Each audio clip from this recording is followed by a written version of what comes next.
my whole MO, guys, is combining spirituality and practicality to help people live a life of purpose and joy.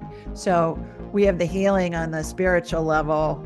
We have the healing maybe for grief, talking to a deceased loved one. And here's stuff that you can do on the human level so that you can put them together.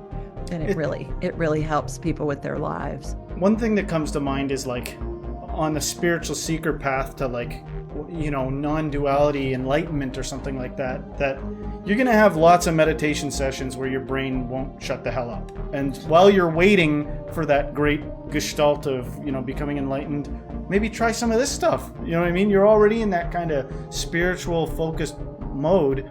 This will give you something to do the odd time when you're like, well, I might as well practice something. Who knows what I might uncover, similar practices. And you bring up a really good point about that too, Justin, because spiritual enlightenment is, hey, look, we're a spirit attached to a body having a human experience. We're always going to be around. There's never an end. We're just playing a role in a movie. We're going on to the next movie in the next lifetime. And that really negates the fear out of things that we hold ourselves back when we're in human form. We think, oh, we can't do that because this and this and this will happen. Well, go try it anyways. What do you have to lose?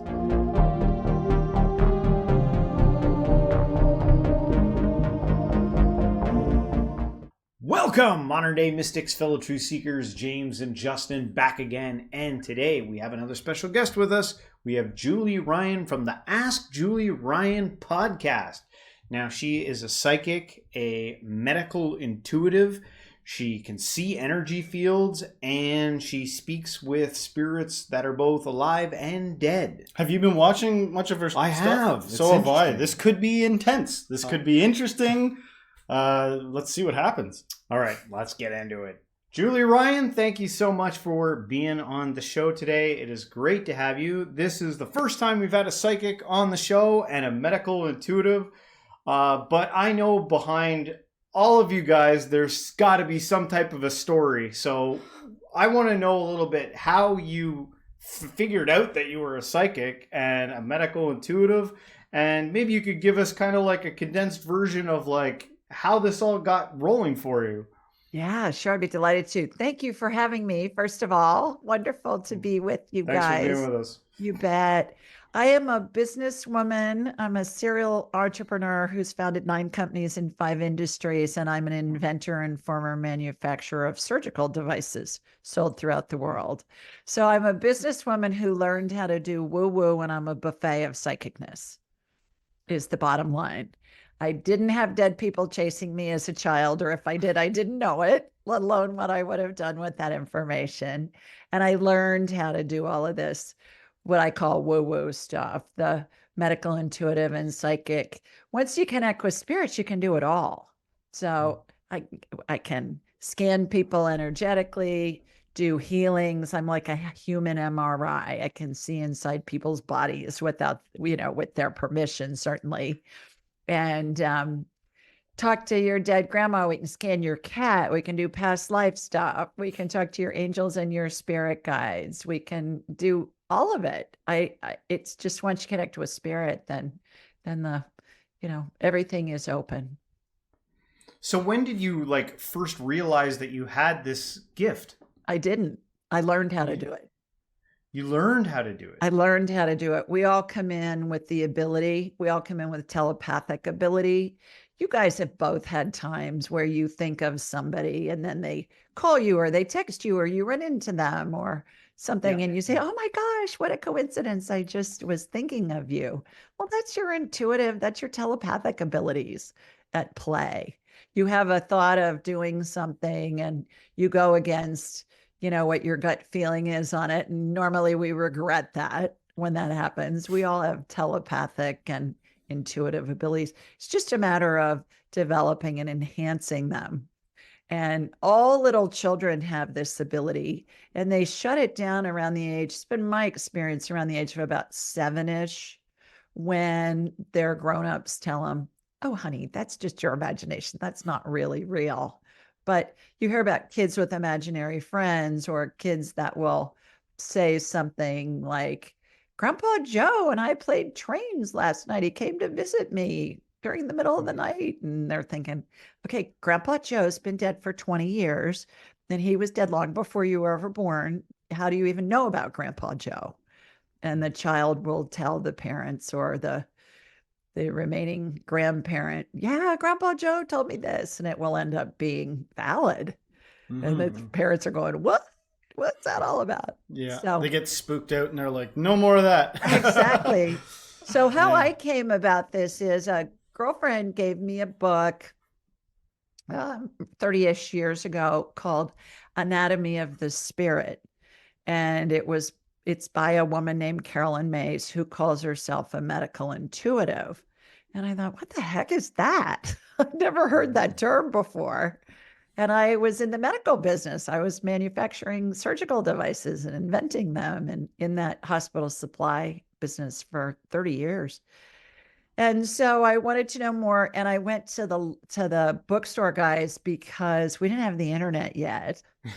And so I couldn't go online because it didn't exist, or at least it didn't exist to the regular people. Maybe in the military it did. And I thought, well, my library is probably less likely to have something than a bookstore. So I went to a bookstore and I found a book called Hands of Light by Barbara Brennan, PhD, who is a former NASA physicist who parlayed very complex quantum physics principles into understandable English for the non-scientific person. That would be me. And I read her book, and then I wanted to know more. And I said, do you guys, I called her school, where that was in New York at the time. And I said, do you guys have anybody teaching this stuff in my area? And they said, yeah, as a matter of fact, we do. We have a graduate that just opened a school there.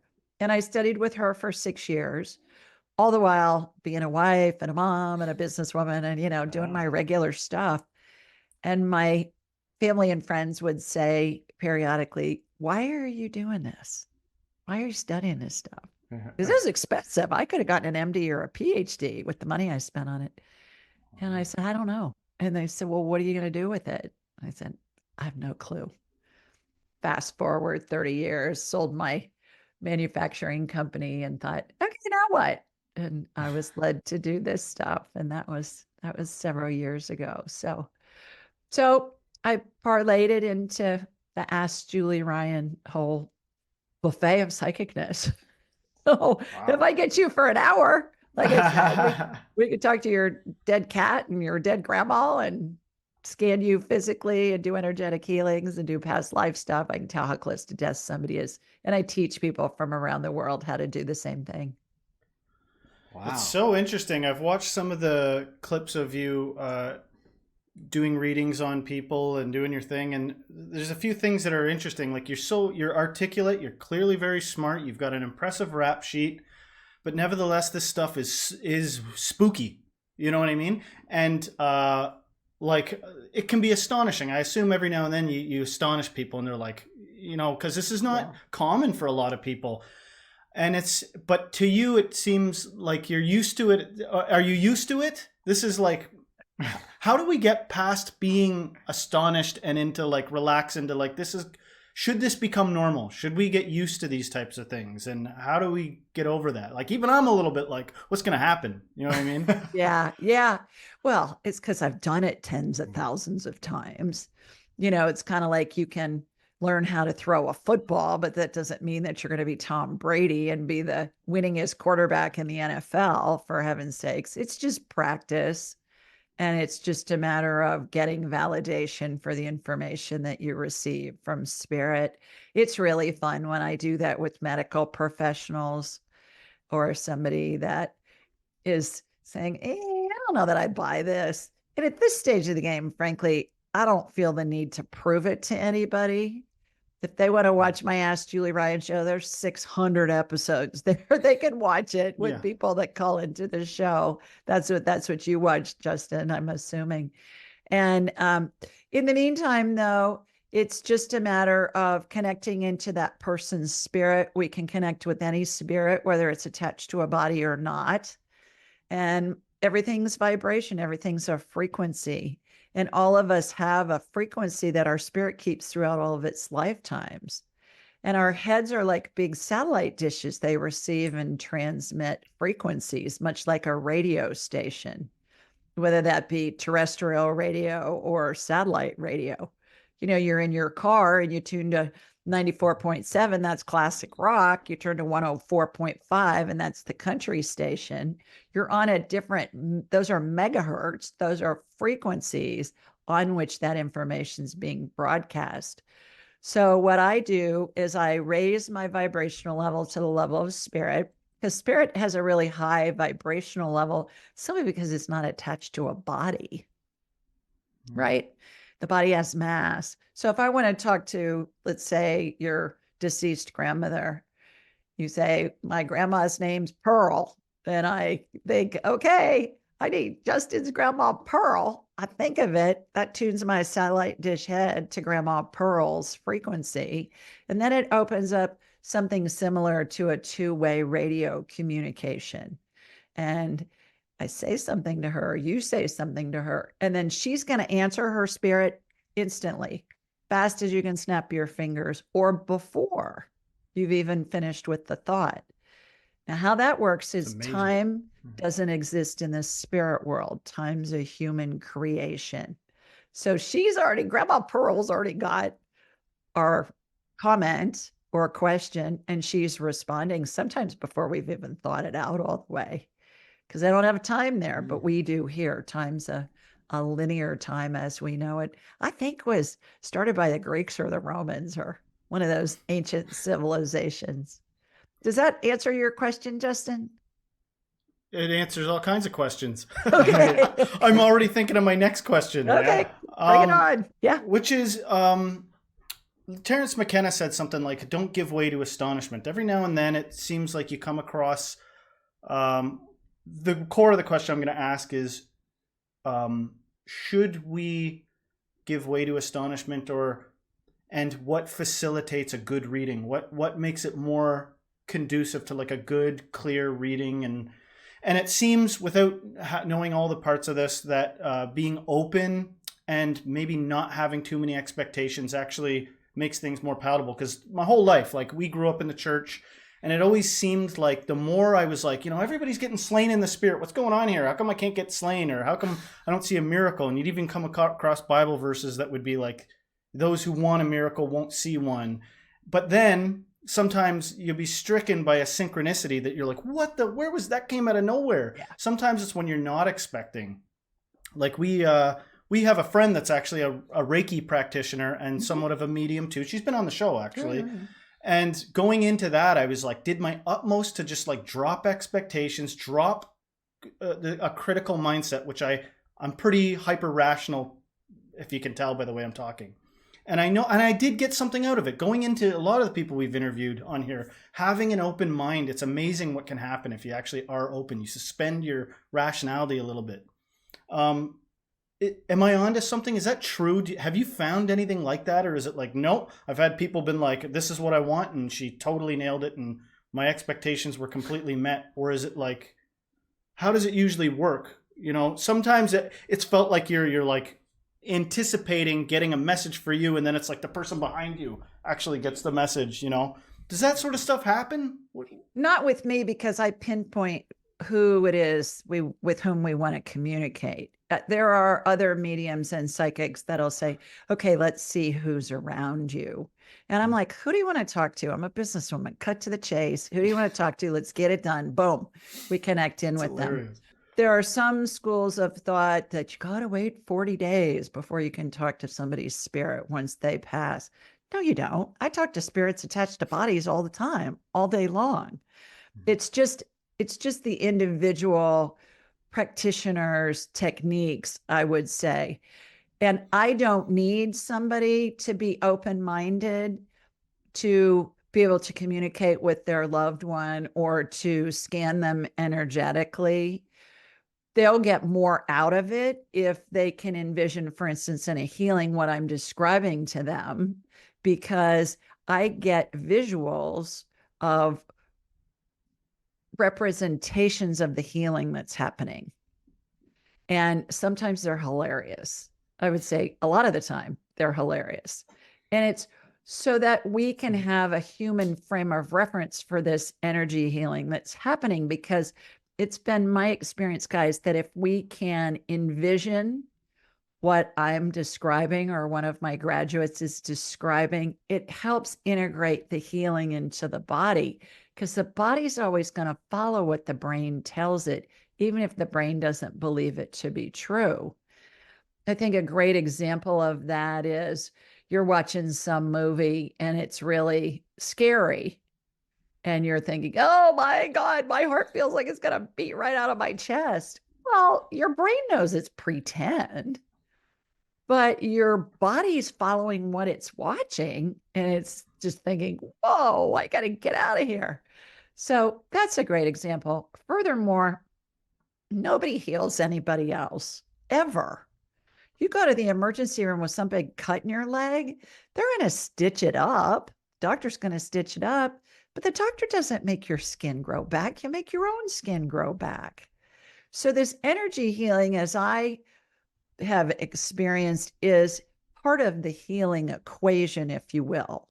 It's complementary to Eastern medicine and Western medicine and chiropractic and herbal and, all the other different types, acupressure, acupuncture, all of them. It's part of the healing equation.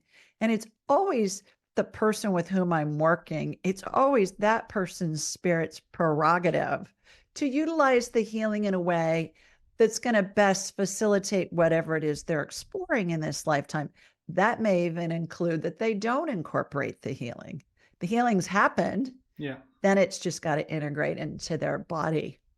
The other thing about talking with deceased loved ones and other spirits, you don't need to have known them. If you want to talk to Elvis or whoever, we just think of them.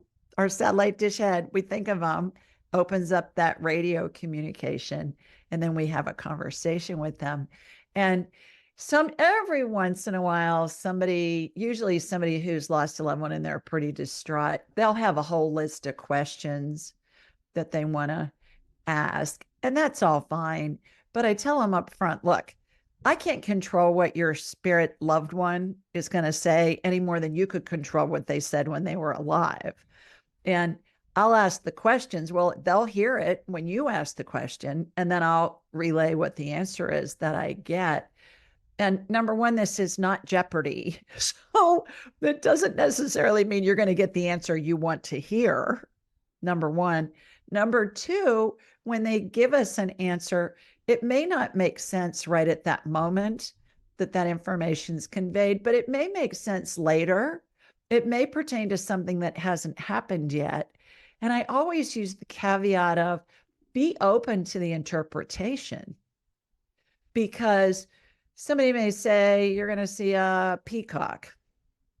You may see a peacock on the side of a billboard or on a truck or in an ad or on your Facebook page or your TikTok page or whatever.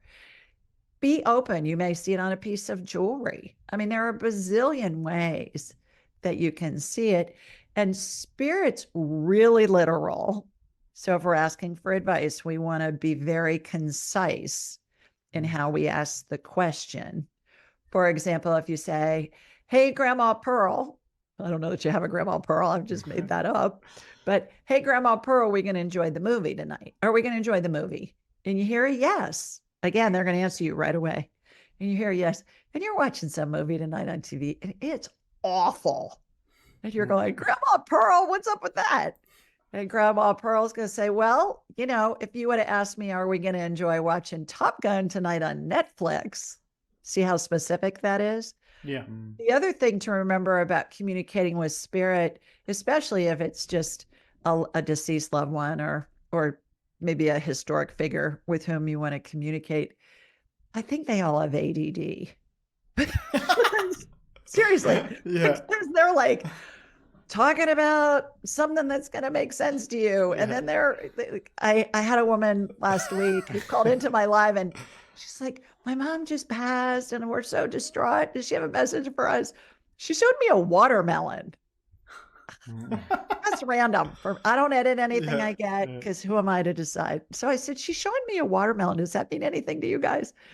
And it was a mother and a daughter, and they burst out laughing. And they said, yeah, this woman loved watermelon so much that one year we sliced a watermelon in half and put birthday candles in the half and gave it to her Oh, instead of a birthday cake. And wow. then she came in with more information, but they'll come in with random stuff that will make sense to the person with whom I'm working, just to let them know it's really them with whom they're Yeah. communicating, it's their Mm. spirit.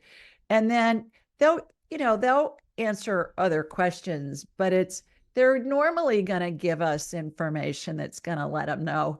And they also come in with really funny stuff, especially if somebody's in deep grief. They want to lighten it up because Yeah. spirit is pure love and pure joy. It's almost childlike. It sounds like they become childlike or something. Like, check this out. I've heard that they sometimes the spirits are rushing forward. They want to get to the front and say their thing, and it almost seems like there's maybe a return to innocence or something there.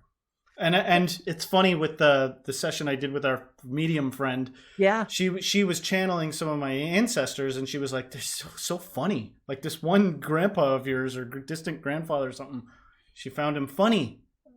They're hilarious. A lot of them are hilarious. Even some of the analogies I get in my head for healings. I'm like, seriously, you guys, you want me to tell him that his elbow looks like a carrot or, whipped cream, something crazy? And they'll say yes, because the person with whom I'm working can identify that. That's an analogy for the healing that's happening. And it's funny. So it lightens it up, because we tend to get so serious about this stuff, communicating with spirit. And they are just pure love, pure joy, having a ball, wanting us to do the same here when we're in human form. Is it ever not that way? No, Have you like in terms of spirits, is there any such thing as like evil spirits no, or no? no, no. So where does that come from? Like what do people get wrong about that? We've been taught through the movies and through literature and stories, and it's been used to control the masses since the beginning of time by civilizations and religions and governments. I mean, heck, look at the pandemic. I mean, Mm. people did stupid stuff during the pandemic. I used to laugh when I'd see somebody in their car by themselves with their mask on. I'm thinking, who are you protecting yourself from? Yourself? So, fear makes people do weird things. And when we're in fear, we go into fight or flight. So our clarity is impacted in our brain. And CT scans will show that the frontal lobes of the brain lose blood. The blood drains to the heart and the extremities, so we can run away from our perceived fear. I have a story of a girlfriend who, this was 15, 20 years ago, and she said, I had an evil spirit coming through my front door. This was before I met her that this happened. And I said, well, tell me about it. Because since time doesn't exist in the spirit world, I can do an instant replay. So I could go back and see what was going on. And she had Like these Doctor Strange. That's awesome. well, time doesn't exist in the spirit world. So everybody can do it. And so she had these double doors that were really thick wooden doors. And there was a spirit coming through the door. And back in the old movies, bank robbers would put a stocking on their head, like a pair of pantyhose, to distort their features so they wouldn't be Yeah. identifiable. And that's what the spirit looked like. I mean, it looked like its face was being pulled. And so it was being distorted because it was a spirit coming through a massive door, which had a lot of density. So anyway, so we talked to this spirit, my girlfriend. I said, did you try and chase it away with a golf club? And she said, yes. And I said, well, what'd you do? She said, well, my son's golf club was in the umbrella stand next to the front door. So I went and got it, and I told him it wasn't welcome here. I said, Yeah. did you really think it was going to make a difference? Spirits are vapor, with a golf club. So anyway, so it left. And spirits will always leave if it's freaking us out, if we feel a spirit. And so we did it during the replay. We talked to the spirit. We got his name. He was a Confederate soldier who died in the Civil War here in the 1800s. And he was looking for his daughter. He gave us his daughter's name. Well, his daughter had reincarnated as my girlfriend's daughter. Oh. So we got the information of where they lived, what their name was, what her birth date was. We could corroborate his information and the daughter's information with historic documentation online. And that's really fun. That happens quite a bit. And so we got them reunited, and it was great. But great example of, she was scared out of her mind. Yeah. Wow, yeah. Coming through her front door. Well, you've dropped one like pretty bombshell story there, but I am curious, like out of all these readings, is there any like one in particular that really sticks out to you, like as one that maybe changed your life or changed someone else's life, like you noticed after that experience that someone had changed? Well, the one that changed my life the most and has impacted not only me, but also many, many people around the world is when my mother was dying and went through these phases at the end of life. And that's what's in my book, Angelic Attendants, what happens as we transition from this life to the next. By the way, anybody that wants a free copy, just go to julieryangift.com. But everybody goes through, guys, what we call the 12 phases, what I call the 12 phases of transition. And it's how angels and deceased loved ones' spirits are aligned and the position that they are as the person is approaching death. And I'd never been around anybody real time who was dying. This was my mother in 2002.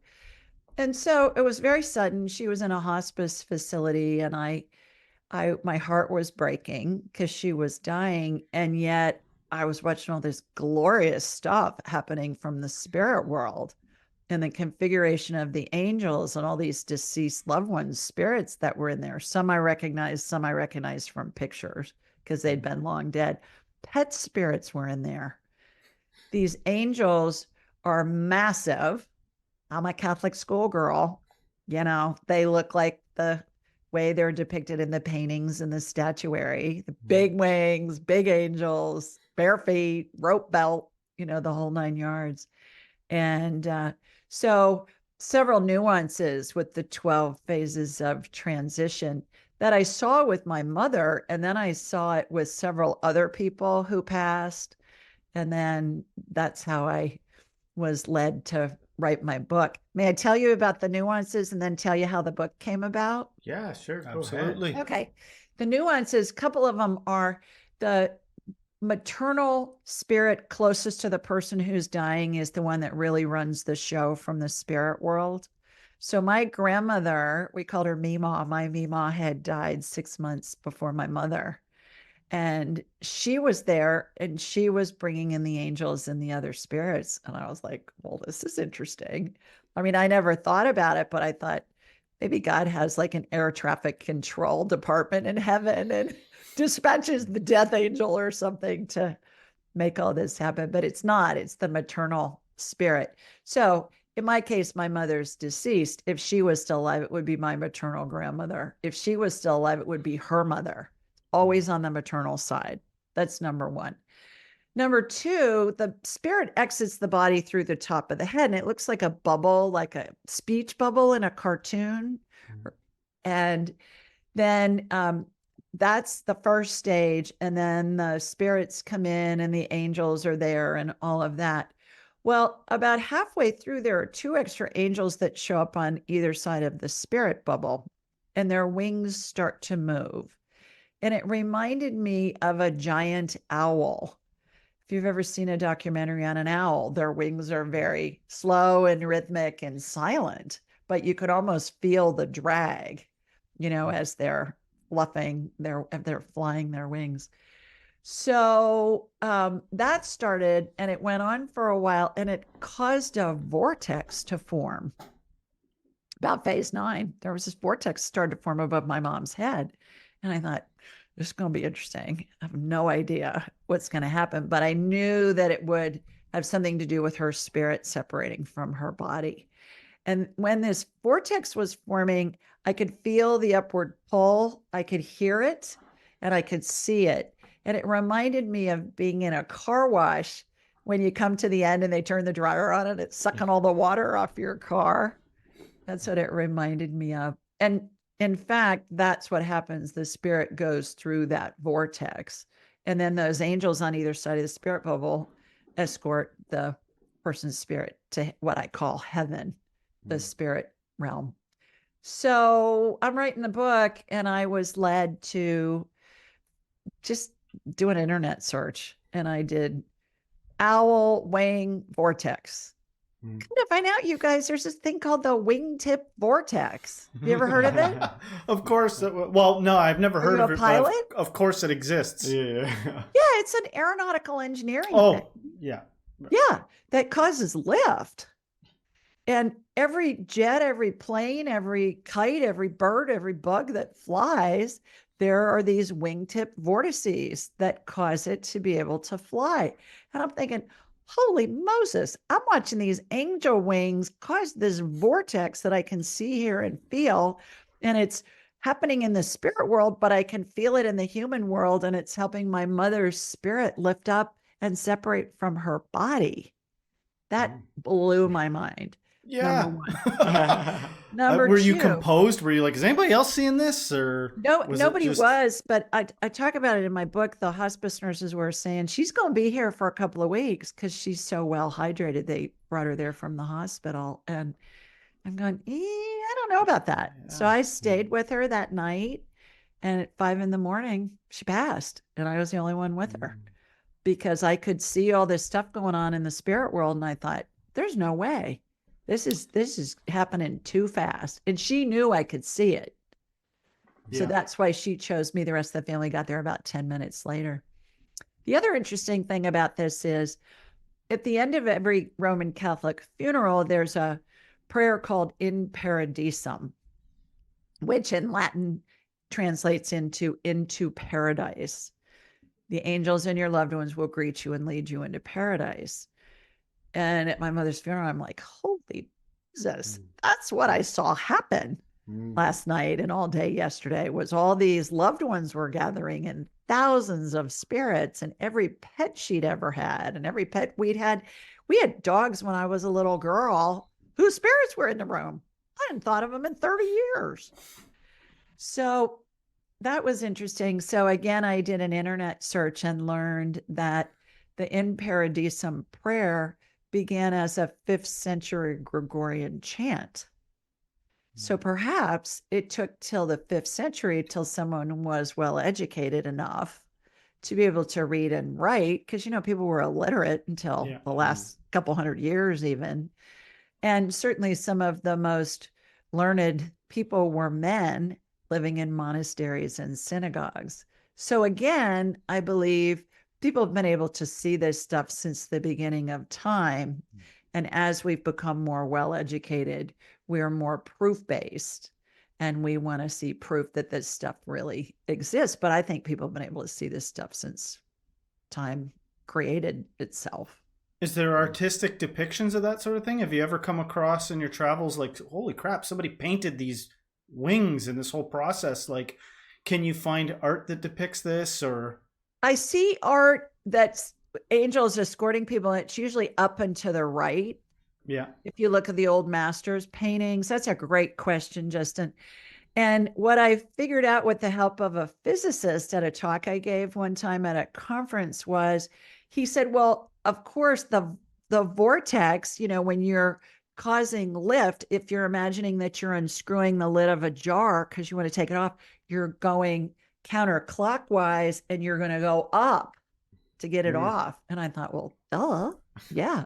Instead of going down when you're screwing the lid down. Everybody knows that's how a spirit transcends. I've also heard that people when they're dying, sometimes they'll be laying in bed and near the end they start putting their arms up. I'm curious if maybe that's them like getting ready to they're fly. hugging their loved ones' spirits that are there. And that's a really good point, James, because university-based research shows that 90% of people at the end of their lives can see the spirits of deceased loved ones and pets, and they can communicate with them either in dreams or visions. Apparently our grandfather, on it, one of the last things he did before he passed on was, he's in that dying phase and he sat up and he went like this. He went to like the air or something. Yeah, Maybe that was a loved one, you know? absolutely. There are lots of stories of, well, most families have them. Nobody just really talks about them except in their own private circles. But Those hospice people, they got some stories. Like they the all have hospice, stories, yes, right? they do. And most families will have a story like what you're talking about with your granddad, where Mm.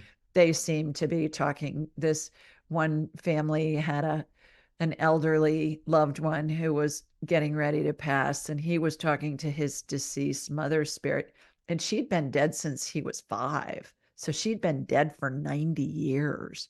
And he was saying, "Oh my God, your perfume smells so good. I haven't smelled it since I was a little boy." And oh my gosh.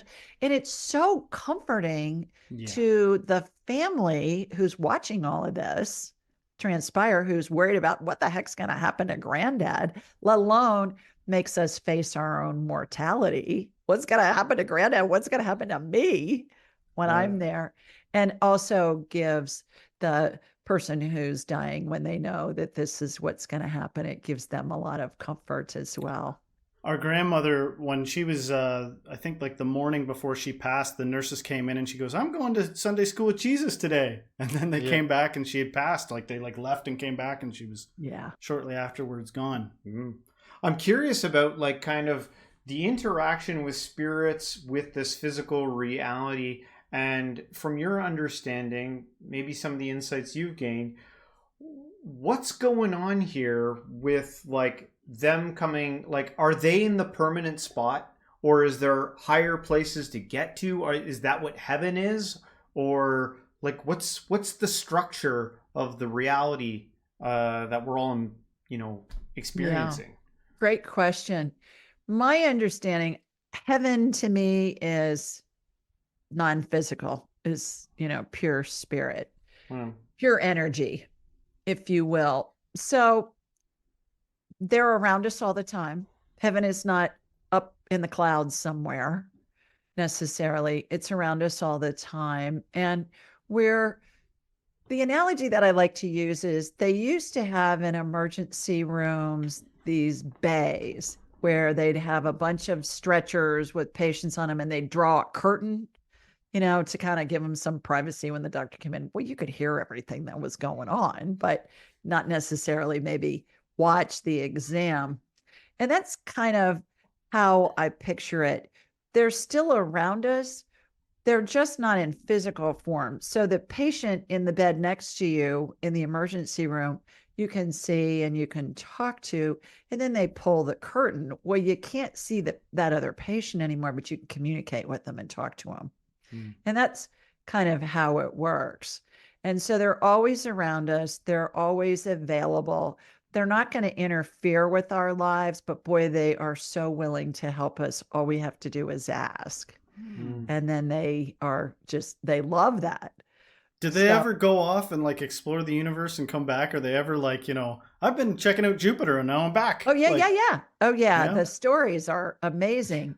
But here's where it really kind of makes my brain want to explode because I don't understand it. But I just go with, is it feasible? Yeah, because I've heard it so many times. Hmm. And that is, we all think we're made in the image and likeness of God. That's what the Bible and the holy texts say.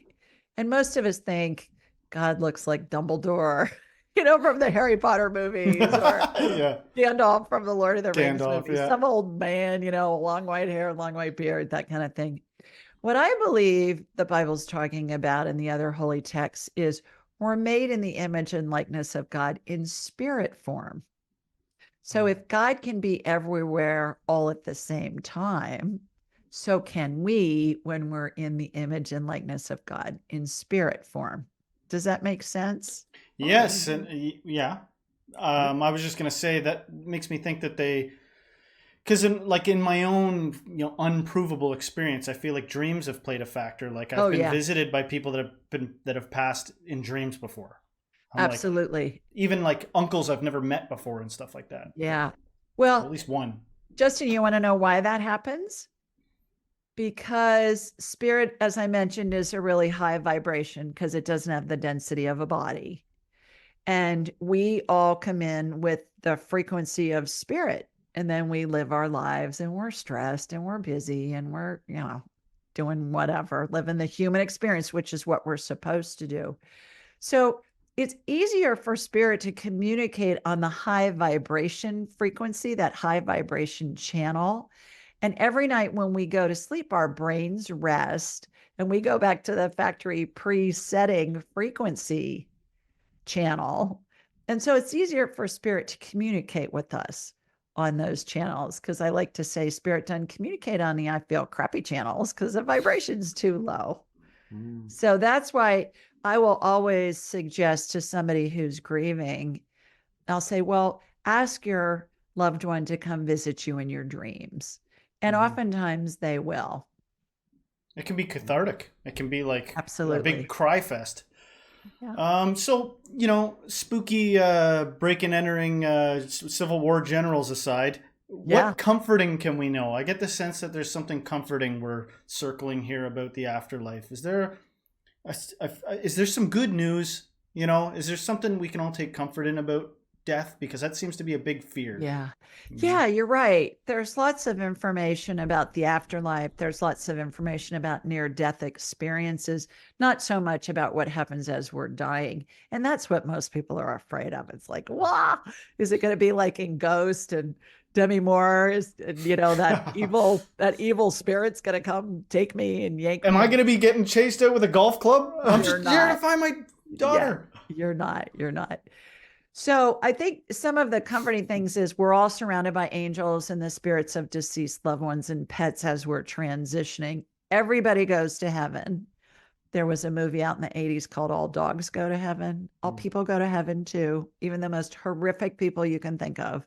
Every spirit is pure love. That was a role they were playing in this human incarnation. And when they get to heaven, it's like they get the Academy Award for being so awful. Because that's a rough life, really. That's a rough. It's Well, not good fun to be a bad guy. no, it's not. But think of the actors who win the Academy Awards for these awful roles that they play. And they say it was the most fun that they ever had, getting to, not be the good guy because that role is so nuanced with different. Yeah, they all want to play the bad guy. It's Yeah, true. they do. They do. So that's number one. I think the other thing that's important is that we're eternal. We will never cease to exist, our spirit. We're just coming in. It's like we're starring in a movie this lifetime, and we're exploring and experiencing things that we came in to explore. And for me, after doing this tens of thousands of times with families, I feel like I'm way more willing to just try new stuff and have fun, because I think, what's the worst thing that can happen? I'm surrounded by angels and the spirits of deceased loved ones, and I'm carried to heaven by angels and escorted to heaven by angels. And when I get to heaven, all my loved ones are going to be there. Okay. Well, that is probably enough to like destabilize some people, like possibly even religious people. Like I just, I go to church every week, but I don't want to get too real. For some of us, that sounds like, let's do the works. Let's push this thing as far as we can. Let's have all kinds of entities in the room. But for some people, I could see a lot of people being pretty freaked out, because it's so mysterious. We live in such a materialistic world. And people who are very religious, let's say, who say, oh, you're talking to demons. No, I'm not. All spirits are pure love. And that, well, it's evil to talk to spirits. It's not. And I'll say, and this is so fun. It doesn't happen very often, but it's happened a handful of times. I'll say, do you pray? And I'll say, well, of course I pray. And I'll say, great. To whom are you praying? Jesus, whoever. I say, great. Are your prayers answered? Yeah, all the time. I'll say, okay. So when you're praying to Jesus, are you sitting on your living room couch and Jesus is sitting there next to you having a conversation with you? And they'll say, well, no. And I'll say, oh, you're talking with Jesus's spirit. And that you can see the light bulbs going off in their head. And it really changes their perspective of, there's nothing evil about this. All spirits are pure love. And so when you pray, what are you doing? You're talking with spirits. When you get guidance, when you pray, what are you doing? You're getting guidance from spirit. It's all the same thing. So there's nothing to be afraid of. Funny thing about angels escorting us to heaven, I was going to call my book Angelic Escorts. And my son said, Mom, you can't do that because it sounds like a call girl service. Yeah.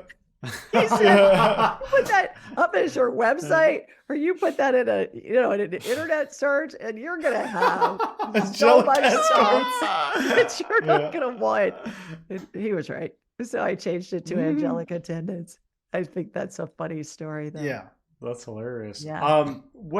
Okay, so obviously we've pointed out that there's some people who may be afraid of this, who maybe it's not their time to really engage with maybe some of this, but for those out there that are curious and they're like, man, I would like to tap into some of this gift here. Yeah. What do you teach in terms of like opening people up to be able to be a part of this, see some of this, or let it become part of who they are? What do you teach? Yeah. Attention intention. It's a new acronym for AI, new for the AI acronym, artificial intelligence. Also, attention intention. Your attention is on Grandma Pearl, back to our fictitious grandmother. If we find out we have a Grandma Pearl, distant grandma, that's going to be funny, eerie. Isn't it? Yeah. So cool. we think of Grandma Pearl, that tunes our satellite dish head to Grandma Pearl. And then we say something either aloud or in our heads, and she's going to answer us in a nanosecond or before. And then pay attention to what the answer is. Ask for specifics. Say, hey, show me 3 4s. Then be open, let it go. But you see 3 4s, you may see it on a license plate, on a clock, on a, on an ad, on a phone number, on a whatever, on a shirt.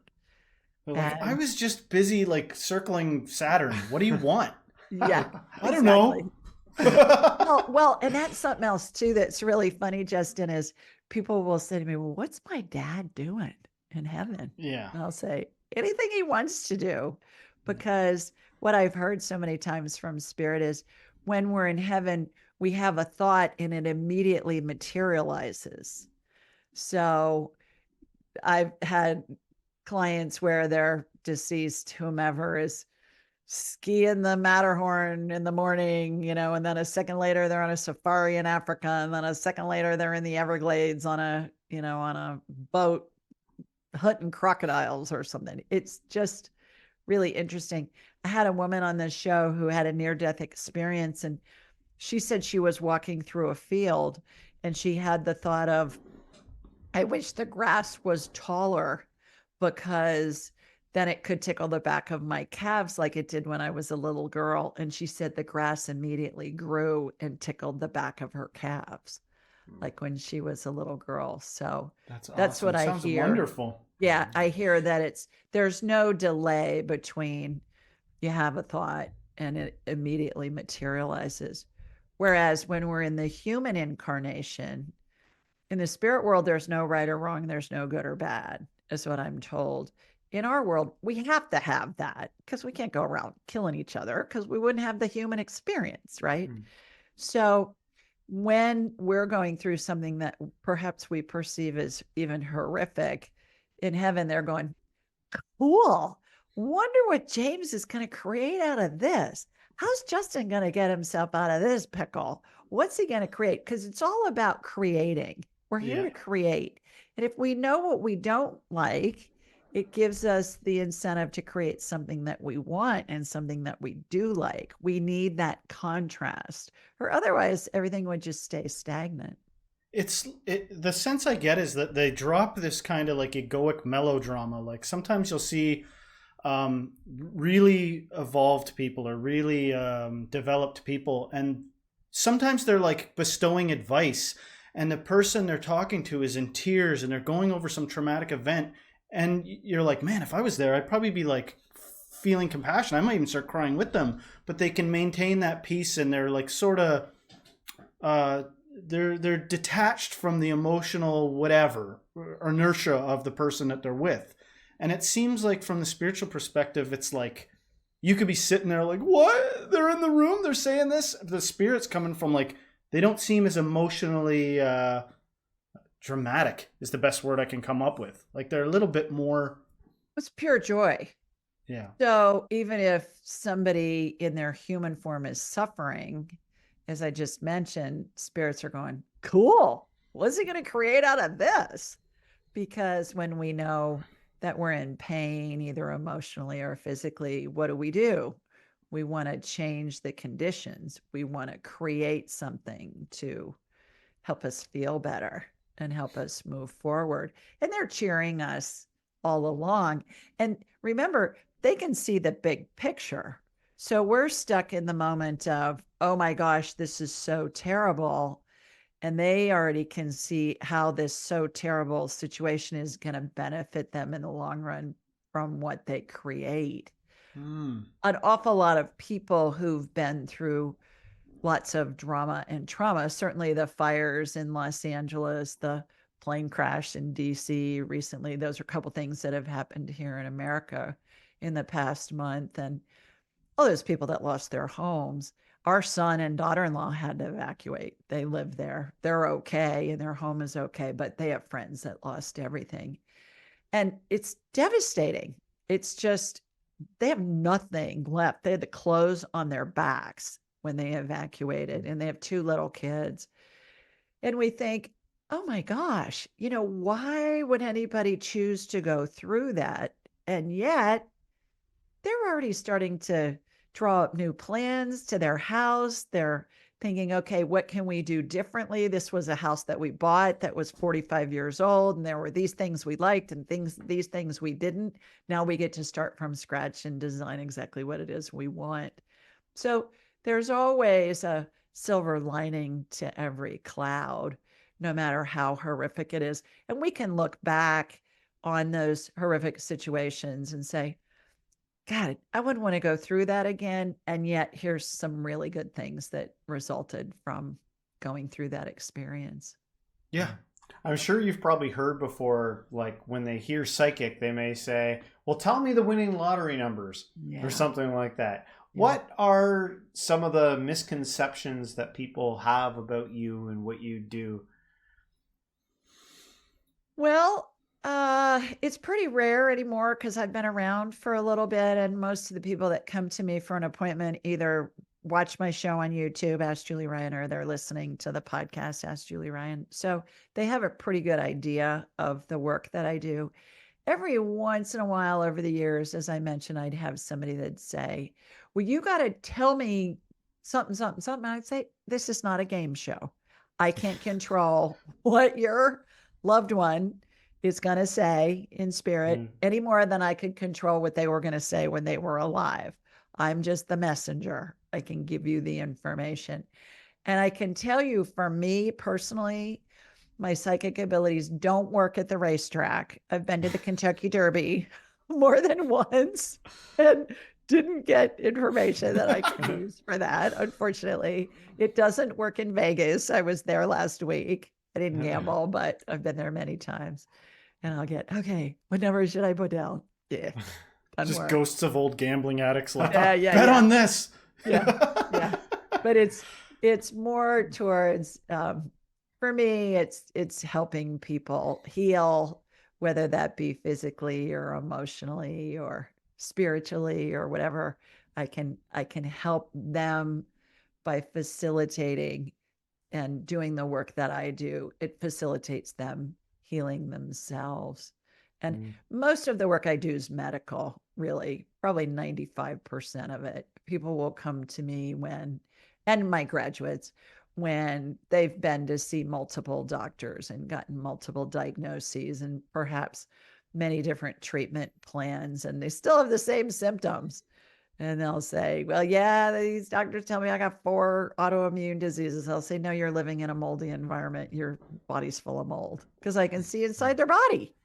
Yeah. And I'll say, which is amazing, the ability you have on these live calls to hook in to their, and then get the 3D printout. Like I saw you do it. It's pretty amazing. Like there's got to be doctors that are like, dang, I got to get a hold of that ability, They send their patients to me a lot of the time.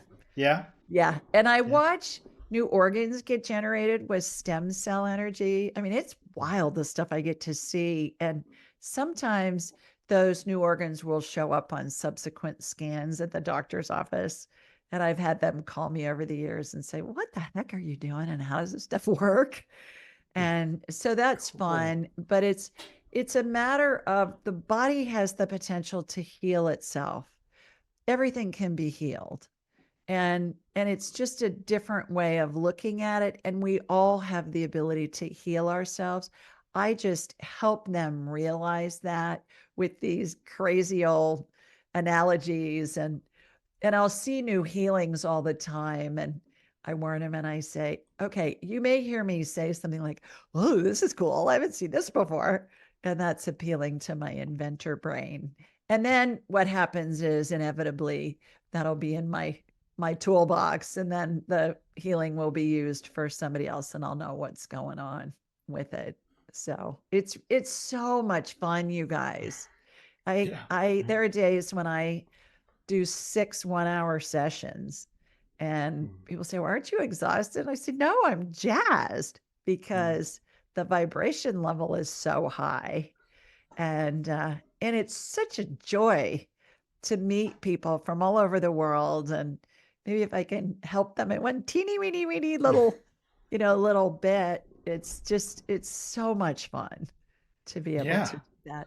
And do you ever scan yourself? You're like, all right, time for a Oh self yeah. scan. Yeah. Oh yeah. Yeah. I hydroplaned probably 10 years ago, maybe. It was Wow. raining like crazy, and I was on an overpass. It was on a curve, and I was way, way, way high up in the air. I don't even know how many feet, a bunch. And I lost control, the car hydroplaned, and I lost control of the car. I remember saying this, sweet Jesus, please don't let me go flying off of this overpass, because I'd probably been dead. And so the car came to a stop, and I didn't hit anybody. That was a miracle. But I broke my foot, because when my foot was on the brake and the impact on that cement barricade thing that's along the side of the wall, my foot twisted. So I could see 2 spiral fractures. They look like a spring in there, like a coiled spring. So my car was still drivable, believe it or not. And I called my husband, and I called my insurance guy, and I said, what do I do? And my insurance guy said, is the car drivable? I said, yeah. He said, well, just drive it home and we'll take it from there. So I called my husband. I said, I'm on my way home. He was waiting for me in the garage when I got there about 15 minutes later. And I said, I need to go to the bathroom, because I'd been driving for a couple of hours in from another city. And then we need to go to the emergency room. And he said, why? And I said, because my foot's broken. And he said, well, you wouldn't be able to walk on it. I said, just trust me on this. My foot's broken, but I need to go to the body. We did. And we get to the emergency room. Guess what? My foot's broken with 2 spiral fractures in the exact place that I told the gang when they came in to x-ray me. I said, I have 2 spiral fractures. Here's where they are. And they came back in and they go, how did you know that? I said, I have a, special set of skills. Well, with your ability to kind of like, see energy fields and, do what you do, I'm curious if maybe we can make a shift here. And since we've been having this conversation and we've been here to put the attention on us, maybe, have you gotten anything or picked up anything from us in terms No, because of... I don't have my radar on. I don't walk around scanning people. No? I think that's an invasion of their privacy. I've been looking right through your clothes. Yeah, imagine being in a crowd of people going, well, this one's got strep throat. This one's got hemorrhoids. This one's got something else. No, I don't scan people unless they ask me to. Or even loved ones or deceased, anything like that? No. I don't. Well, who do you want to talk to? We'll bring them in. I don't do that, because it's an ethical thing with me. I can, but I won't, because I think it's like looking at somebody's chest x-ray without their permission, or talking, if a deceased loved one's there and they have a message, well, they can get them their message however they want. I'm not going to invade their privacy with that. I'm just a regular wife and mom and woman, and And then I turn my abilities on and off at will in a nanosecond. And that's what I teach people how to do as well. So who do you want to talk to, James? I'm curious. Grandma Pearl? Not necessarily. No, not. I don't know a Grandma Pearl, but we did have a mother that passed away. Probably about 3 years ago. What's her name? What's her first name? Or it was Maureen. Maureen. All right. So she's right there in the middle of the two of you. As soon as you think of them, they immediately come in. And when you're doing something random and you just think of her, that's her letting you know that she's around you.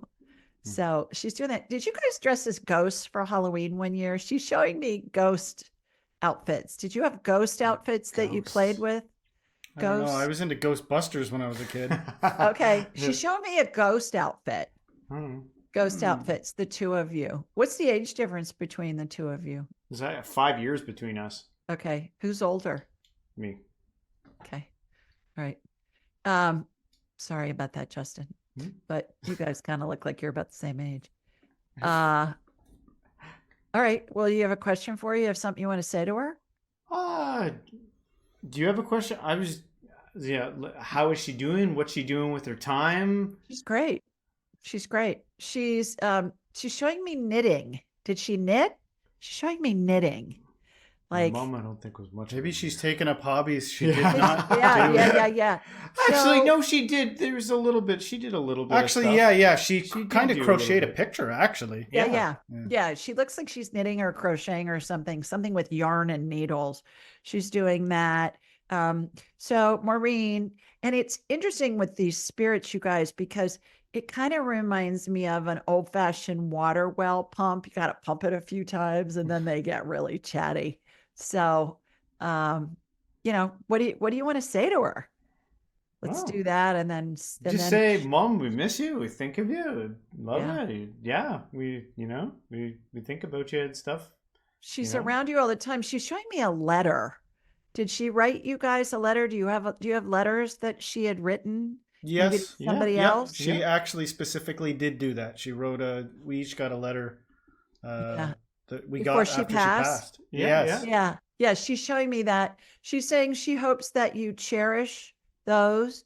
She hopes that you pass those down to future generations because people don't write letters anymore. She said emails don't have the same effect. She's right. Yeah. That's hilarious. She's showing me tomatoes. Did she have a garden? Did she grow tomatoes? Did she like tomatoes? Was she Italian? What's up with that? She's not Italian, but she in times in her life she had a garden. Yeah. There were definitely times in her life where I remember one year she grew broccoli and they had worms in them. She's showing me tomatoes. What is it about the tomatoes? She's saying I just heard your fruits of the vine. You guys are fruits of her vine, like a tomato plant. Your fruits of the vine, which is sweet. Cool.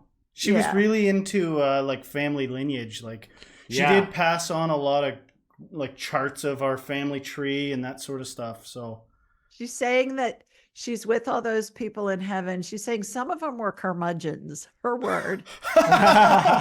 Some of them were curmudgeons. She says some of them weren't all that ethical and some of them were really bad with finances.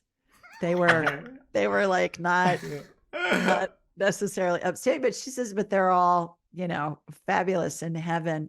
She's talking about a boat. Did you have people that arrived via boat probably to Canada? Yep. Her father. Okay. She's talking about that. She's showing me a big ship that family arrived on. And, I think most of our ancestors arrived by boat or by ship. Yeah. He was from Ireland though. He was like he came from Ireland. He had an accent and everything. Yeah. She says magically delicious, like Lucky Charms. Did you guys eat Lucky Charms as kids? No, we got nothing but Cheerios back in the day, man. We got nothing but the plain stuff. She's gloating. She's saying, she's gloating. I got all the Lucky Charms. I'm eating all the Lucky Charms now. That's what she's saying. At babies, they used to feed babies Cheerios, and I was like, that stuff has no taste. We would just sprinkle sugar on it. Yeah. Anything. Yeah. Let me think. Maureen, anything else that you want them to know? She's showing me, she had a rosary that was a family piece. Do you guys have that? What's that? A, It's like a Catholic. it's like a I don't know. prayer Is it bead. beads? It's like prayer beads. We Yeah. may have. I don't know. I Somebody's don't know got if it. someone's Yeah. like. It's possible that others might have it because Yeah. there's more of us. There's not just us here. We all Right. acquired some trinkets and stuff like that after she passed. Yeah. So she's talking about that. See what I mean? It's like they have ADD. They're like bebopping all over the place. She's talking about tomatoes and ghost costumes and stuff like that. And those are all things like the letter, that's a big one. Those are things that they're going to let us know that it's really them. And then when we have time to talk to them and we can get into more in-depth questions, we can get a lot of answers. There are times, and there have been times, where I'm working with a family who's lost perhaps a teenager or a young adult, maybe at college. One family in particular comes to mind, and the dad was amazed at what the son's spirit in heaven was saying. And the mom just wanted to know what happened. What were all the details? She was so wound up. She was like, police detective. She felt that there was stuff that was undercover. She felt there was stuff that was hidden, that it wasn't right, and all that. And her son's spirit kept saying, Mom, it doesn't matter. It's how I chose to go. And that's another important point. We all choose when we go, where we go, how we go, and who's with us or not when we go. And so he probably said that 10 times, you guys. Mom, it doesn't matter. And she'd say, well, I just need to know. And he'd say, no, you don't. It will be more upsetting to you and it's going to serve no purpose. And he just didn't want her to know. Again, he knew way more of the big picture than she did. And she wasn't grieving because she was still so stuck in the, I need to know what happened. I need to know what the cover up is. I need to know. It's not going to bring him back. And that was her son's spirit saying, Mom, get on with your life. It doesn't matter. It's how I chose to go. It must get very emotional because I assume there's a lot of unresolved stuff. Like with our mom, I don't think that there was very much unresolved issues. Like I remember we had a long time leading up to her death where I think there was time speaking on the phone and going over, at least, I know from some of my brothers, we've got like two other brothers.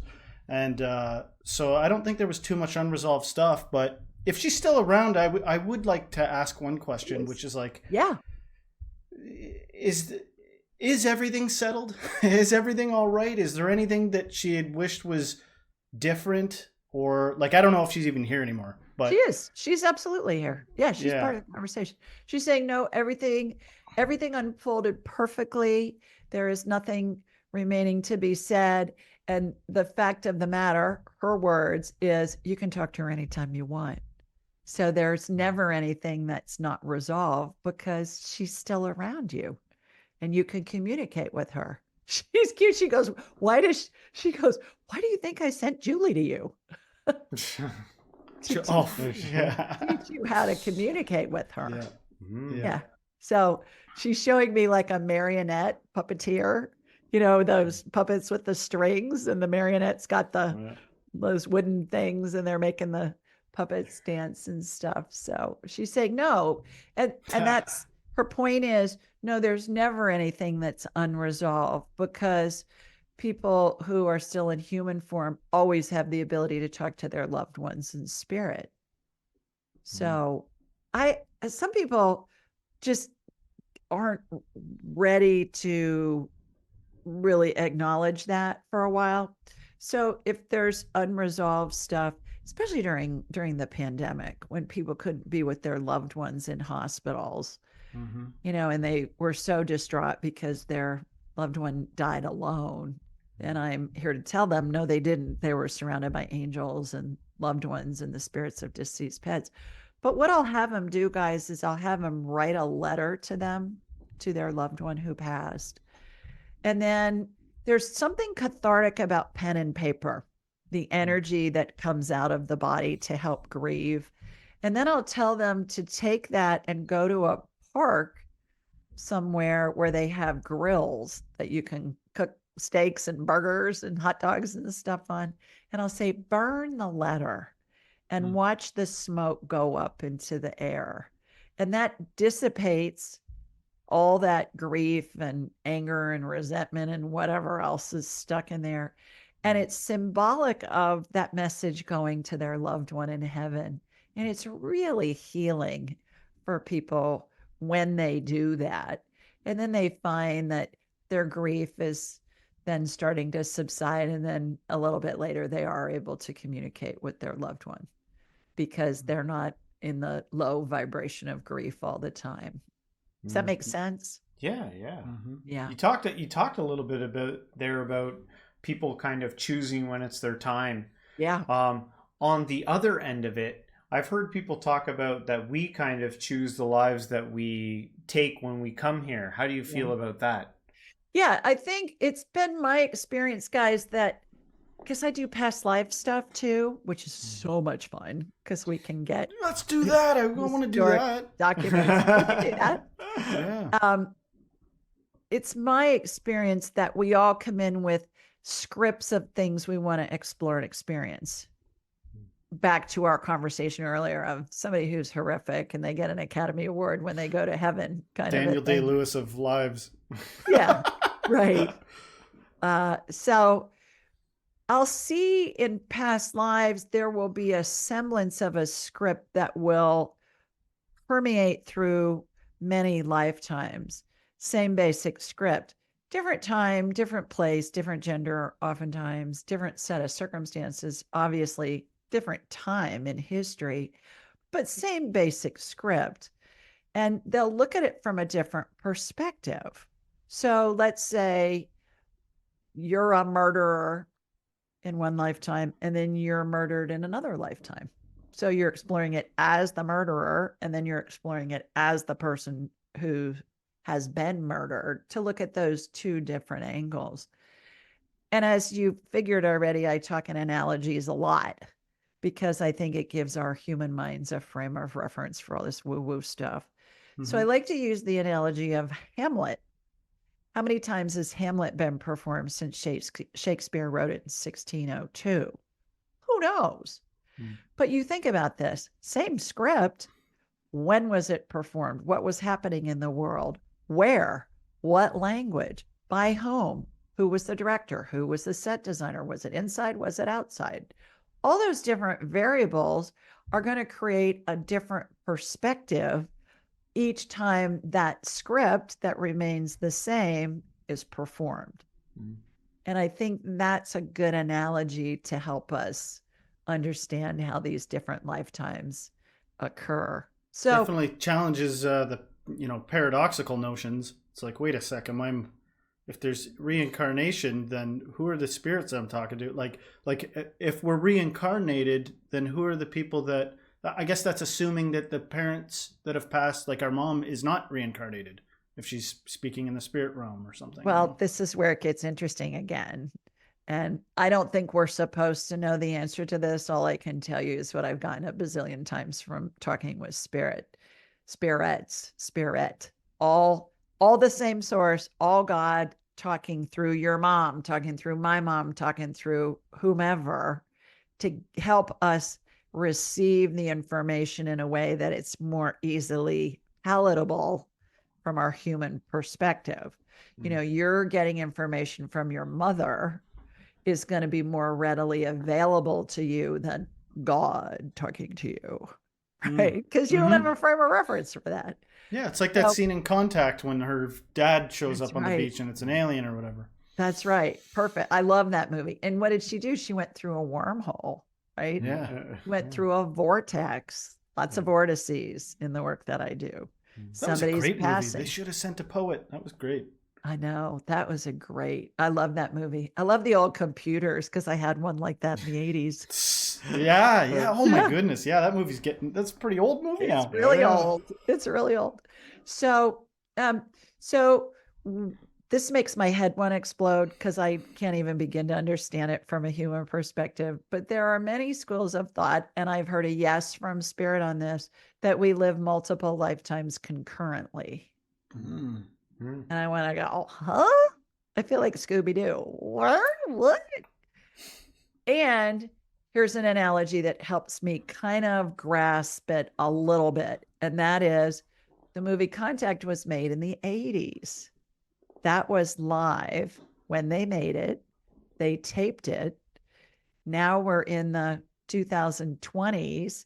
We're still watching that movie live, but we're 40 some years in the future. See where I'm going with this?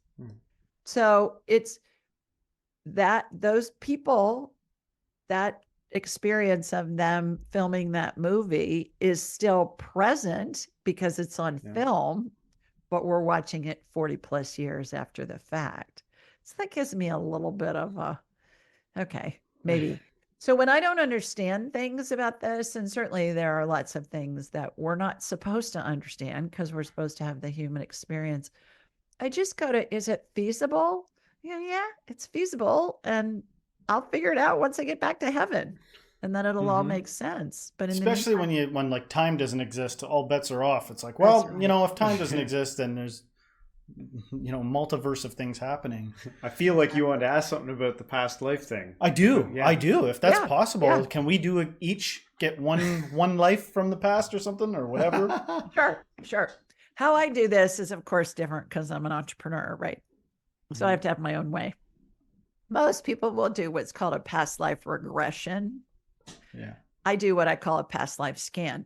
So, Justin, you want to go first since you Let's brought do it it. up? Give me a good one. Don't pick one where I was like some Well, kind of you're pig going to be thief. picking it because how I do this is I envision myself in this endless hallway, very narrow walls, very tall ceilings. On the walls are 12-inch by 12-inch square mirrors lined up in perfect columns vertically and horizontally. Each mirror represents a different lifetime. It's endless. They look like specks on the horizon, even, and those are the ones I can see because all of us live many, many, many, many lifetimes.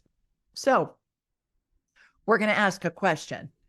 We'll come up with a question of something you want to know. Do I have any past lives in which X happened? The ones that correlate with that question will come out from the wall, those mirrors, like they're on a hydraulic arm, they'll be pushed out. And then I'll say, show me the one that correlates the most. That one will come out the farthest, and I'll envision walking into it. And I'll be shown a scene and we'll get information. Let's do it. What's I already a question? have my question. What is it? Show me a past life where I practiced to some extent meditation. Okay. All right. So I'm in the Justin Hall of Mirrors. Some people call this the Akashic Records. That's feasible to me. And where all past, present, and future information is stored. So I'm in the Justin hallway. And so there are several mirrors that have come out from the walls on like they're on a hydraulic arm. There's one, show me the one that correlates the most. It's already started to come out. It's way down the hall and it's way up on top. So it's come out the farthest. So I just happen to have a forklift in the Justin Hall of Mirrors. So I jog down. I see myself jogging down to the forklift. Imagination plays a big role in all of this stuff. And then I'm in the forklift. And of course, it's golden. It's a golden forklift. And it's lifting me up to the mirror that's up on top. So I'm walking in 1384 to bed. All right. You look like a monk to me. You're a monk in 1384 in Tibet. And you're meditating all day long and you can levitate. I see Cool. I see you in the lotus position and you're kind of flipping around the room. That's what levitators do. You know, we think they all like are the genie where they rise up. From my understanding, it's like they jump around when they levitate. So, yeah. How does that correlate with what Justin has going on in his current life? You were in your blood pressure was so low that you didn't really get excited about much because you were meditating so much that you just nothing really. bothered you. I also get that you were able to keep your body warm in the really cold temperatures in the snow. You hear about those monks that they'd sleep outside just with their regular robes on and be 30 below or something, and they wouldn't even have a blanket and they'd be fine. So you were able to do that. What I just heard, Justin, was you were able to melt snow with Oh, your body cool. temperature. Yeah. Cool. I should like practice that. See if I can have some leftover monk ability or something. Well, it's That's so interesting cool. you're in Canada where you have cold weather and snow. Oh, and it's a winter's been a true Yeah, it's Canadian been a winter this doozy- year. Doozy this year. Is that right? You got a Oh, lot of that's inches. so cool. What year did you say? 1384. Wow, that's so Yeah. far back. I wasn't anticipating the number being so far back. Oh yeah. That's interesting. We get stuff BC. I've even seen past lives on different planets. Those are really fun. Oh yeah. Yeah. That's cool. You're like, I don't even know how to explain what's going on here. Well, no, it looks like a Star Wars set to me. And I think George Lucas channeled all that. Yeah, right. Maybe. Yeah. Jabba the Hutt and all those guys, the So bizarre. It's Chewbacca. too bizarre to just randomly not Well, pull from look something. at J.K. Rowling. Same thing. Yeah. I mean, my goodness. I don't, all this, every author, every musician, every playwright, every screenwriter, they're all channeling. Every artist, they're all channeling. If I was getting, sorry, I don't mean to interrupt. I guess I'm just a little excited, but I'm curious. Like, could somebody do the method that you just did there on their own? Like, could somebody sit there and be like, all right, show me the Hall of Mirrors, and Yeah. pimp their own forklift out whatever way they want, have That's a diamond forklift, and then go Exactly. do the same procedure? Yeah. Could people do that? That's what I teach people in my classes. Yep. Absolutely. Cool. And then there are practicums. So we not only, it's lecture and it's conversation, but then we practice. And so it's a blast. It is Oh, so much fun. It is so much fun. Everyone wants to know what their past lives were, man. Are you kidding me? Yeah. It's Yeah. just like, seriously. Well, what would be interesting would be to see your grandfather's past life, that that relates with Ireland, and why did he come to America? Did he come during the potato famine? Or was that I think he was afterwards? really young. Like, I think he was sort of like escaping Yeah. just a bad situation or something like that. But- Yeah, I'm sure. Yeah. So, James, you want a past life scan? The only thing I could think of was I'm curious about the most abstract version of myself that I used to be. That was what came to my mind when I was...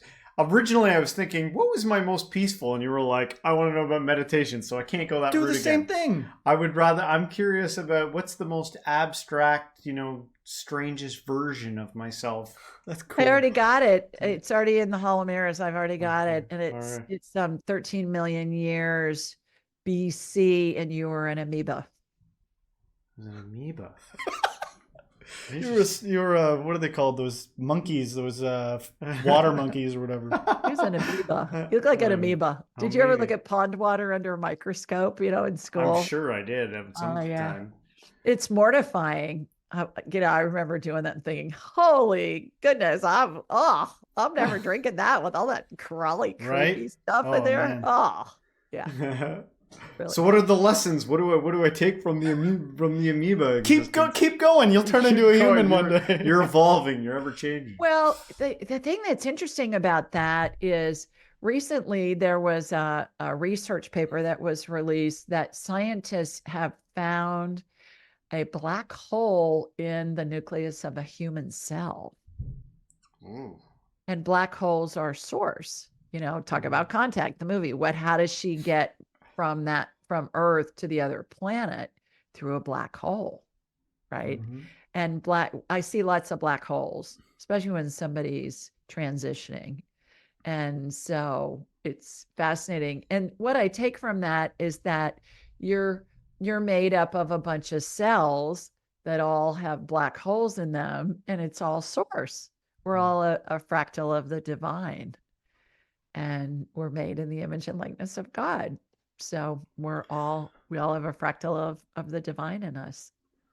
I love that you have a lighthearted nature about this. You know, it's interesting doing this kind of, some of this stuff is pretty personal, especially when we got into the stuff about our mom, and we're probably a little guarded, but I Sure. want the people to know that we really did come in here with an open mind, you know, Yeah. and we like to joke around. We're always kidding around with all our guests. Sure. We kid around because it brings levity to some of the stuff can feel a little heavy, you know what I Right. mean? Right. And it's nice to have a little bit of silliness, I guess, in there. Yeah. Well, I just and it wanted to say doesn't that. need to be heavy ever. Yeah. Yeah. And that's the thing that Spirit says a lot is, just lighten up. This stuff is pure joy and pure love. Have fun with it. Yeah. Yeah. Yeah. When And get you're creative with it, it seems like, you well, know? get creative. And when you're all wound up and stressed out and all that stuff, what are you doing? You're in fight or flight. You're increasing your cortisol levels, you're increasing your inflammation levels, and it's the root cause of all disease and illness. What is even the man himself, Christ, didn't he say, lest ye become like children, you know? And children are they can be creative so easily. They're like, let's be helicopters, you know what I mean? And they just do it. Right. And so if we are that way, it seems like we're getting a little closer to the divine to be creative and explore some of these ideas. And, you know? Yeah.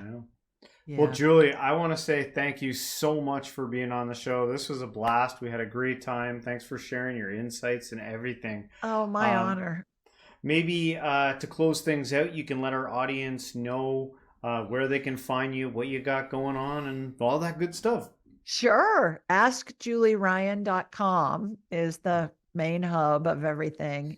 My Ask Julie Ryan shows on YouTube, my Ask Julie Ryan shows on all the podcast networks. If anybody wants a free copy of Angelic Attendance as a gift for listening, just mention the guy's show and just say, hey, I heard you with James and Justin, and we'll send you a free audiobook and digital copy. I think this stuff should be taught in the schools, really, because it negates the fear. And there's some wonderfully heartwarming stories about families with whom I've worked that are in there, in addition to the 12 phases of transition, and a little bit about my journey and how I learned to be a medical intuitive. And that's what brought me to all of this as well.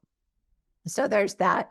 I've got trainings, I've got online that are self-paced trainings that one can do just at their own pace. And then I do 2 live trainings a year over a weekend, one in May that will be online, and then the one in the fall and at the end of October will be in Atlanta, and that's live in person.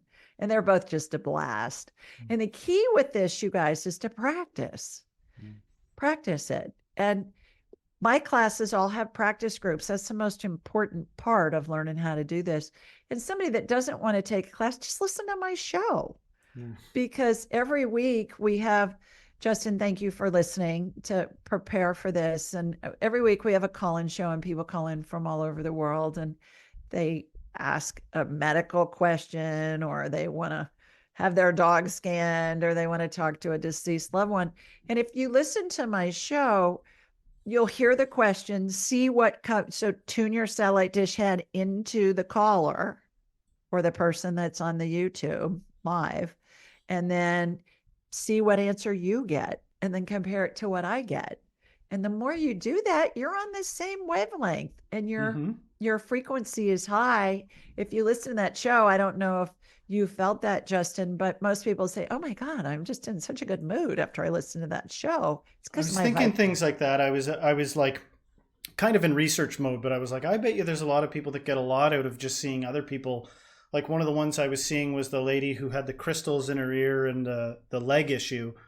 And she was like attending to what you were saying. She was paying attention. You could tell it was hitting something. And I wonder how many times randomly people will be like, was that I didn't see many of them, but I was wondering if there's ever people that are like, that was like synchronistically about me somehow. Like exactly all the time, all connected, you know, all the time. And all the time people will send in a note, and they'll say via email or on the YouTube, comments or Instagram or something. And they'll say, oh my God, that was exactly what I had going on. And yeah, I got the healing at the same time that you were doing it for your caller.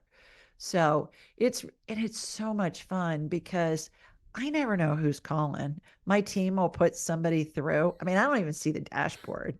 And we got a bunch of people that call in. So I never know who's calling. I never know what their questions are going to be. I never know what spirit's going to say. So I feel like I'm at a crapshoot. It's like, okay, bring it on. Who's next? Yeah. And we like, take questions from the YouTube live through the comments, and then we take people who want to have a conversation. They come in through AskJulieRyanShow.com. It's every Thursday night at 8 Eastern. And it's a ball. Yeah. So much fun. And then we have 3 other interview shows a week that we release of people that my whole MO, guys, is combining spirituality and practicality to help people live a life of purpose and joy. So we have the healing on the spiritual level. We have the healing maybe for grief, talking to a deceased loved one. And here's stuff that you can do on the human level so that you can put them together. And it really helps people with their lives. One thing that comes to mind is like on the spiritual seeker path to like, non-duality enlightenment or something like that, that you're going to have lots of meditation sessions where your brain won't shut the hell up. And while you're waiting for that great gestalt of, becoming enlightened, maybe try some of this stuff. You know what I mean? You're already in that kind of spiritual focused mode. This will give you something to do the odd time when you're like, well, I might as well practice something. Who knows what I might uncover, similar practices. And you bring up a really good point about that too, Justin, because spiritual enlightenment is, hey, look, we're a spirit attached to a body having a human experience. We're always going to be around. There's never an end. We're just playing a role in a movie. We're going on to the next movie in the next lifetime. And that really negates the fear out of things that we hold ourselves back when we're in human form. We think, oh, we can't do that because this and this and this will happen. Well, go try it anyways. What do you have to lose? Yeah. There you go. That's for everyone out there. Go try it. Give it a go. Ask Julie Ryan. You know where to find her. Well, anyway, thanks, Julie. Thank you. Beautiful. Great. Thanks so much. Bye, for everybody. being with us. Sending you love from Sweet Home, Alabama.